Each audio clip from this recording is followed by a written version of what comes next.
ಪಾಕಿಸ್ತಾನದವರು ಬಂದು ಗಡಿಯ ಮೂಲಕ ಒಪ್ಪಿಸಿ ಹೋದರು. ಭಾರತೀಯ ರಾಯಭಾರಿಗೆ ಪಾಕ್ ಸಮನ್ಸ್ ಇಸ್ಲಾಮಾಬಾದ್ನಲ್ಲಿರುವಂತಹ ರಾಯಭಾರಿಗೆ ಬುಲಾವ್ ಬಂದಿದೆ. ಭಾರತೀಯ ರಾಯಭಾರಿಗೆ ಪಾಕಿಸ್ತಾನ್ ಸಮನ್ಸ್ ಅನ್ನ ಕೊಟ್ಟಿದೆ. ಇಸ್ಲಾಮಾಬಾದ್ನಲ್ಲಿರುವಂತಹ ರಾಯಭಾರಿಯವರಿಗೆ ಈಗ ಪಾಕಿಸ್ತಾನದಿಂದ ಬುಲಾವ್. ಭಾರತೀಯ ರಾಯಭಾರಿಗೆ ಪಾಕ್ ಈಗ ಸಮನ್ಸ್ ಅನ್ನ ಕೊಟ್ಟಿದೆ. ಈಗ ಆಗ್ತಾ ಇರುವಂತಹ ಬೆಳವಣಿಗೆಯ ಬಗ್ಗೆ ನಮ್ಮ ರಾಯಭಾರಿಯ ಮೂಲಕ ಸಂದೇಶ ಕಳಿಸುವಂತಹ ಕೆಲಸ ಪಾಕಿಸ್ತಾನದಿಂದ ಆಗಬಹುದು. ಹಾಗೆ ಇಸ್ಲಾಮಾಬಾದ್ನಲ್ಲಿರುವಂತಹ ರಾಯಭಾರಿ ಕಚೇರಿಗೆ ಈಗ ಪಾಕಿಸ್ತಾನ ಸಮನ್ಸ್ ಅನ್ನು ನೀಡಿದೆ.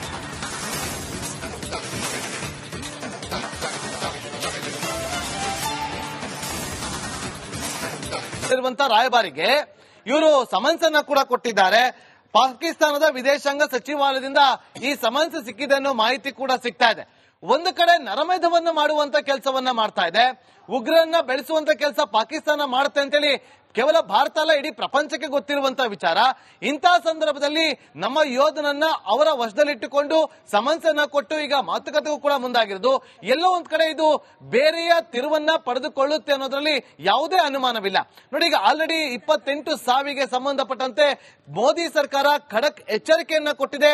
ಅದಕ್ಕೆ ಸಂಬಂಧಪಟ್ಟಂತೆ ಈಗ ಆಲ್ರೆಡಿ ಎಲ್ಲಾ ರೀತಿಯಾದಂತಹ ಡೆಪ್ಲಾಯ್ಮೆಂಟ್ ಅದು 3 ವಿಂಗ್ಗಳಲ್ಲೂ ಕೂಡ ಒಂದು ಏರ್ಫೋರ್ಸ್, ನೇವಿ ಜೊತೆಗೆ ಆರ್ಮಿ ಎಲ್ಲರನ್ನು ಕೂಡ ಸನ್ನದ್ಧವಾಗಿರುವಂತೆ ಸೂಚನೆಯನ್ನ ಕೊಟ್ಟಿತ್ತು. ಇದೆಲ್ಲದರ ಬೆಳವಣಿಗೆಯ ನಡುವೆ ಈ ರೀತಿಯಾದಂತ ಸಂದೇಶ ರವಾನೆ ಆದಂತಹ ನಡುವಿನ ವಿಚಾರವಾಗಿ ಈಗ ಸಿಕ್ಕಿರುವಂತ ರಾತ್ರಿ 12:30 ಸುಮಾರಿಗೆ ಕೇವಲ 30 ಮೀಟರ್ ಒಳ ಪ್ರವೇಶ ಮಾಡ್ದ ಅಂತೇಳಿ ಈಗ ನಮ್ಮ ಯೋಧನನ್ನ ತಮ್ಮ ವಶದಲ್ಲಿಟ್ಟುಕೊಂಡಿರುವಂತಹ ಪಾಪಿ ಪಾಕಿಸ್ತಾನ ಸಮನ್ಸ್ ಅನ್ನ ಕೊಟ್ಟಿದೆ. ಇದನ್ನ ಇಟ್ಟುಕೊಂಡು ಈ ನಮ್ಮ ಯೋಧನನ್ನ ಇಟ್ಟುಕೊಂಡು ಅವರು ಮಾತುಕತೆಗೂ ಕೂಡ ಮುಂದಾಗಿರುವಂತದ್ದು. ಜೊತೆಗೆ ಇದನ್ನ ಯಾವ ರೀತಿಯಾಗಿ ಕೇಂದ್ರ ಸರ್ಕಾರ ತೆಗೆದುಕೊಂಡು ಡಿಫೆನ್ಸ್ ಆಗಿರ್ಬೋದು ಅಥವಾ ಐಬಿ ಆಗಿರ್ಬೋದು ಜೊತೆಗೆ ಉನ್ನತ ಮಟ್ಟದ ಅಧಿಕಾರಿಗಳ ತಂಡ ಇದನ್ನ ಯಾವ ರೀತಿಯಾಗಿ ಪರಿಗಣನೆಗೆ ತೆಗೆದುಕೊಂಡು ಮುಂದಿನ ಸ್ಟೆಪ್ ಏನಾಗಿರುತ್ತೆ ಅಂತೇಳಿ ಪ್ರತಿಯೊಬ್ಬರು ಕೂಡ ಈಗ ಕಾದು ನೋಡ್ತಿದ್ದಾರೆ. ಒಟ್ಟಿನಲ್ಲಿ ಯೋಧನನ್ನ ವಾಪಸ್ ಕರೆತರುವಂತ ಕೆಲಸ ಆದ್ರೂ ಜೊತೆಗೆ ಪಾಕಿಸ್ತಾನದಿಂದ ಬಂದವರೇ ಈ ರೀತಿಯಂತ ಕೃತ್ಯ ನಡೆಸಿದ್ದಾರೆ ಅಂತೇಳಿ ಇವತ್ತು ಪ್ರಧಾನಿಯವರ ಹಾದಿಯಾಗಿ ಪ್ರತಿಯೊಬ್ಬರು ಕೂಡ ಹೇಳ್ತಿರುವಂತದ್ದು ಇದೇ ವಿಚಾರವಾಗಿ. ಇಡೀ ದೇಶವೇ ಹೇಳ್ತಾ ಇರುವಂತದ್ದು ಏನ್ 28 ಜನ ಉಗ್ರರನ್ನ ನಮ್ಮ ಭಾರತೀಯರನ್ನ ಕೊಂದ್ರು, ಆ ಉಗ್ರರ ಕೃತ್ಯ, ಆ ಉಗ್ರರ ನೆಲೆ ಇದ್ದಿದ್ದು ಕೂಡ ಪಾಕಿಸ್ತಾನದ ಗಡಿ ಭಾಗದಲ್ಲಂದು ಕೂಡ ಸ್ಪಷ್ಟವಾಗಿ ಗೊತ್ತಾಗ್ತಾ ಇದೆ. ಅಷ್ಟೇ ಅಲ್ಲದೆ ಈ ಭಾರತ ಮತ್ತು ಪಾಕಿಸ್ತಾನದ ಗಡಿ ಭಾಗದಲ್ಲಿರುವಂತಹ ಸುಮಾರು 54 ಉಗ್ರ ತಾಣಗಳೇನಿದೆ ಈ ಅಡಗು ತಾಣಗಳ ಬಗ್ಗೆ ಕೂಡ ಮಾಹಿತಿಯನ್ನು ಪಡೆದುಕೊಂಡಿರುವಂತಹ ಭಾರತ ಸರ್ಕಾರ ಎಲ್ಲವೂ ಕೂಡ ಏನ್ ಬೇಕಾದ್ರೂ ಆಗ್ಬೋದು. ಮುಂದಿನ ದಿನದಲ್ಲಿ ಒಂದು ರೀತಿಯಲ್ಲಿ ದೊಡ್ಡ ಮಟ್ಟದಂತಹ ತಿರುವು ಜೊತೆಗೆ ಒಂದು ಸ್ಪಷ್ಟ ಸಂದೇಶ ಇಡೀ ಪ್ರಪಂಚಕ್ಕೆ ಕೊಡುವಂತ ಕೆಲಸವನ್ನ ಮಾಡುತ್ತೆ. ಉಗ್ರನ್ನ ಮಟ್ಟ ಹಾಕುವಂತಹ ಸಂದೇಶ ಕೊಟ್ಟಂತಹ ಬೆನ್ನಲ್ಲೇ ಪಾಕಿಸ್ತಾನ ಈಗ ಒಂದು ಸಮನ್ಸ್ ಅನ್ನ ಕೊಟ್ಟು ನಿಮ್ಮ ಯೋಧನೊಬ್ಬ ನಮ್ಮ ವಶದಲ್ಲಿದ್ದಾನೆ ಅಂತೇಳಿ ಈಗ ಕೊಟ್ಟಿರೋದು. ಜೊತೆಗೆ ಭಾರತ ಇದನ್ನು ಯಾವ ರೀತಿಯಾಗಿ ಪರಿಗಣನೆಗೆ ತೆಗೆದುಕೊಂಡು ಮುಂದೆ ಏನ್ ಮಾಡ್ತೆ ಅನ್ನೋದು ಬಹಳ ಕುತೂಹಲ ಕೂಡ ಕೇಳಿಸ್ತಾ ಇದೆ. Shripad, thank you Nagendra Babu ಮಾಹಿತಿಯಾಗಿ.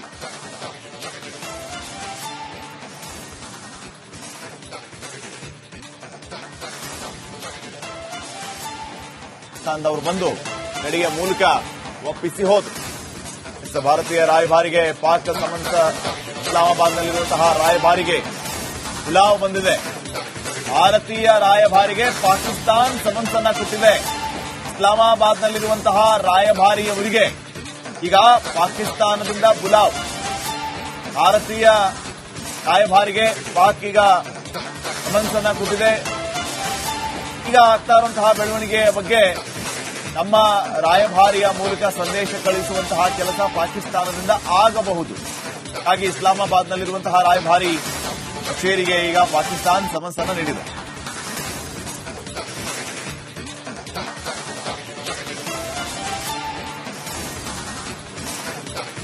ರಾಯಭಾರಿಗೆ ಇವರು ಸಮನ್ಸ್ ಅನ್ನ ಕೂಡ ಕೊಟ್ಟಿದ್ದಾರೆ. ಪಾಕಿಸ್ತಾನದ ವಿದೇಶಾಂಗ ಸಚಿವಾಲಯದಿಂದ ಈ ಸಮನ್ಸ್ ಸಿಕ್ಕಿದೆ ಅನ್ನೋ ಮಾಹಿತಿ ಕೂಡ ಸಿಗ್ತಾ ಇದೆ. ಒಂದು ಕಡೆ ನರಮೇಧವನ್ನು ಮಾಡುವಂತ ಕೆಲಸವನ್ನ ಮಾಡ್ತಾ ಇದೆ, ಉಗ್ರರನ್ನ ಬೆಳೆಸುವಂತ ಕೆಲಸ ಪಾಕಿಸ್ತಾನ ಮಾಡುತ್ತೆ ಅಂತೇಳಿ ಕೇವಲ ಭಾರತ ಅಲ್ಲ ಇಡೀ ಪ್ರಪಂಚಕ್ಕೆ ಗೊತ್ತಿರುವಂತಹ ವಿಚಾರ. ಇಂತಹ ಸಂದರ್ಭದಲ್ಲಿ ನಮ್ಮ ಯೋಧನನ್ನ ಅವರ ವಶದಲ್ಲಿಟ್ಟುಕೊಂಡು ಸಮನ್ಸ್ ಅನ್ನ ಕೊಟ್ಟು ಈಗ ಮಾತುಕತೆಗೂ ಕೂಡ ಮುಂದಾಗಿರೋದು ಎಲ್ಲೋ ಒಂದ್ ಕಡೆ ಇದು ಬೇರೆಯ ತಿರುವನ್ನ ಪಡೆದುಕೊಳ್ಳುತ್ತೆ ಅನ್ನೋದ್ರಲ್ಲಿ ಯಾವುದೇ ಅನುಮಾನವಿಲ್ಲ. ನೋಡಿ, ಈಗ ಆಲ್ರೆಡಿ 28 ಸಾವಿಗೆ ಸಂಬಂಧಪಟ್ಟಂತೆ ಮೋದಿ ಸರ್ಕಾರ ಖಡಕ್ ಎಚ್ಚರಿಕೆಯನ್ನ ಕೊಟ್ಟಿದೆ. ಅದಕ್ಕೆ ಸಂಬಂಧಪಟ್ಟಂತೆ ಈಗ ಆಲ್ರೆಡಿ ಎಲ್ಲಾ ರೀತಿಯಾದಂತಹ ಡೆಪ್ಲಾಯ್ಮೆಂಟ್ ಅದು 3 ವಿಂಗ್ಗಳಲ್ಲೂ ಕೂಡ ಒಂದು ಏರ್ಫೋರ್ಸ್, ನೇವಿ ಜೊತೆಗೆ ಆರ್ಮಿ ಎಲ್ಲರನ್ನೂ ಕೂಡ ಸನ್ನದ್ಧವಾಗಿರುವಂತೆ ಸೂಚನೆಯನ್ನ ಕೊಟ್ಟಿತ್ತು. ಇದೆಲ್ಲದರ ಬೆಳವಣಿಗೆಯ ನಡುವೆ ಈ ರೀತಿಯಾದಂತ ಸಂದೇಶ ರವಾನೆ ಆದಂತಹ ನಡುವಿನ ವಿಚಾರವಾಗಿ ಈಗ ಸಿಕ್ಕಿರುವಂತ ರಾತ್ರಿ 12:30 ಸುಮಾರಿಗೆ ಕೇವಲ 30 ಮೀಟರ್ ಒಳ ಪ್ರವೇಶ ಮಾಡ್ದ ಅಂತೇಳಿ ಈಗ ನಮ್ಮ ಯೋಧನನ್ನ ತಮ್ಮ ವಶದಲ್ಲಿಟ್ಟುಕೊಂಡಿರುವಂತಹ ಪಾಪಿ ಪಾಕಿಸ್ತಾನ ಸಮನ್ಸ್ ಅನ್ನ ಕೊಟ್ಟಿದೆ. ಇದನ್ನ ಇಟ್ಟುಕೊಂಡು ಈ ನಮ್ಮ ಯೋಧನನ್ನ ಇಟ್ಟುಕೊಂಡು ಅವರು ಮಾತುಕತೆಗೂ ಕೂಡ ಮುಂದಾಗಿರುವಂತದ್ದು. ಜೊತೆಗೆ ಇದನ್ನ ಯಾವ ರೀತಿಯಾಗಿ ಕೇಂದ್ರ ಸರ್ಕಾರ ತೆಗೆದುಕೊಂಡು ಡಿಫೆನ್ಸ್ ಆಗಿರ್ಬೋದು ಅಥವಾ ಐಬಿ ಆಗಿರ್ಬೋದು ಜೊತೆಗೆ ಉನ್ನತ ಮಟ್ಟದ ಅಧಿಕಾರಿಗಳ ತಂಡ ಇದನ್ನ ಯಾವ ರೀತಿಯಾಗಿ ಪರಿಗಣನೆಗೆ ತೆಗೆದುಕೊಂಡು ಮುಂದಿನ ಸ್ಟೆಪ್ ಏನಾಗಿರುತ್ತೆ ಅಂತೇಳಿ ಪ್ರತಿಯೊಬ್ಬರು ಕೂಡ ಈಗ ಕಾದು ನೋಡ್ತಿದ್ದಾರೆ. ಒಟ್ಟಿನಲ್ಲಿ ಯೋಧನನ್ನ ವಾಪಸ್ ಕರೆತರುವಂತ ಕೆಲಸ ಆದ್ರೂ ಜೊತೆಗೆ ಪಾಕಿಸ್ತಾನದಿಂದ ಬಂದವರೇ ಈ ರೀತಿಯಂತ ಕೃತ್ಯ ನಡೆಸಿದ್ದಾರೆ ಅಂತೇಳಿ ಇವತ್ತು ಪ್ರಧಾನಿಯವರ ಹಾದಿಯಾಗಿ ಪ್ರತಿಯೊಬ್ಬರು ಕೂಡ ಹೇಳ್ತಿರುವಂತದ್ದು ಇದೇ ವಿಚಾರವಾಗಿ. ಇಡೀ ದೇಶವೇ ಹೇಳ್ತಾ ಇರುವಂತದ್ದು ಏನು 28 ಜನ ಉಗ್ರರನ್ನ ನಮ್ಮ ಭಾರತೀಯರನ್ನ ಕೊಂದ್ರು, ಆ ಉಗ್ರರ ಕೃತ್ಯ ಆ ಉಗ್ರರ ನೆಲೆ ಇದ್ದಿದ್ದು ಕೂಡ ಪಾಕಿಸ್ತಾನದ ಗಡಿ ಭಾಗದಲ್ಲಂದು ಕೂಡ ಸ್ಪಷ್ಟವಾಗಿ ಗೊತ್ತಾಗ್ತಾ ಇದೆ.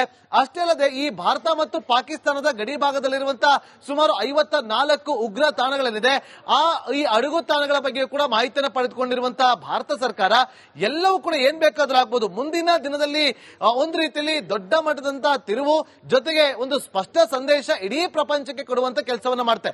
ಉಗ್ರನ್ನ ಮಟ್ಟ ಹಾಕುವಂತಹ ಸಂದೇಶ ಕೊಟ್ಟಂತಹ ಬೆನ್ನಲ್ಲೇ ಪಾಕಿಸ್ತಾನ ಈಗ ಒಂದು ಸಮನ್ಸ್ ಅನ್ನ ಕೊಟ್ಟು ನಿಮ್ಮ ಯೋಧನೊಬ್ಬ ನಮ್ಮ ವಶದಲ್ಲಿದ್ದಾನೆ ಅಂತೇಳಿ ಈಗ ಕೊಟ್ಟಿರೋದು. ಜೊತೆಗೆ ಭಾರತ ಇದನ್ನು ಯಾವ ರೀತಿಯಾಗಿ ಪರಿಗಣನೆಗೆ ತೆಗೆದುಕೊಂಡು ಮುಂದೆ ಏನ್ ಮಾಡುತ್ತೆ ಅನ್ನೋದು ಬಹಳ ಕುತೂಹಲ ಕೂಡ ಕೇಳಿಸ್ತಾ ಇದೆ. Shripad, thank you Nagendra Babu ಮಾಹಿತಿಯಾಗಿ.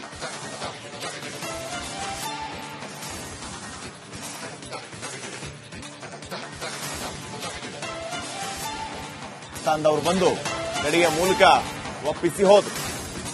ಭಾರತೀಯ ರಾಯಭಾರಿಗೆ ಪಾಕ್ ಸಮನ್ಸ್ ಇಸ್ಲಾಮಾಬಾದ್ನಲ್ಲಿರುವಂತಹ ರಾಯಭಾರಿಗೆ ಬುಲಾವ್ ಬಂದಿದೆ.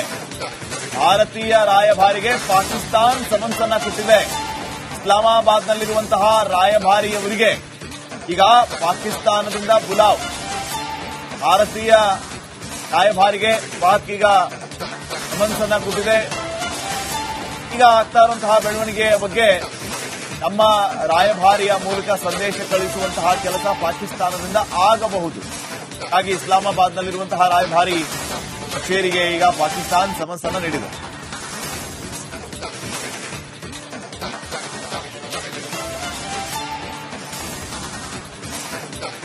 ರಾಯಭಾರಿಗೆ ಇವರು ಸಮನ್ಸ್ ಅನ್ನ ಕೂಡ ಕೊಟ್ಟಿದ್ದಾರೆ.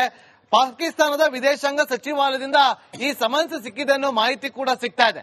ಒಂದು ಕಡೆ ನರಮೇಧವನ್ನು ಮಾಡುವಂತ ಕೆಲಸವನ್ನ ಮಾಡ್ತಾ ಇದೆ, ಉಗ್ರರನ್ನ ಬೆಳೆಸುವಂತ ಕೆಲಸ ಪಾಕಿಸ್ತಾನ ಮಾಡುತ್ತೆ ಅಂತೇಳಿ ಕೇವಲ ಭಾರತ ಅಲ್ಲ ಇಡೀ ಪ್ರಪಂಚಕ್ಕೆ ಗೊತ್ತಿರುವಂತಹ ವಿಚಾರ. ಇಂತಹ ಸಂದರ್ಭದಲ್ಲಿ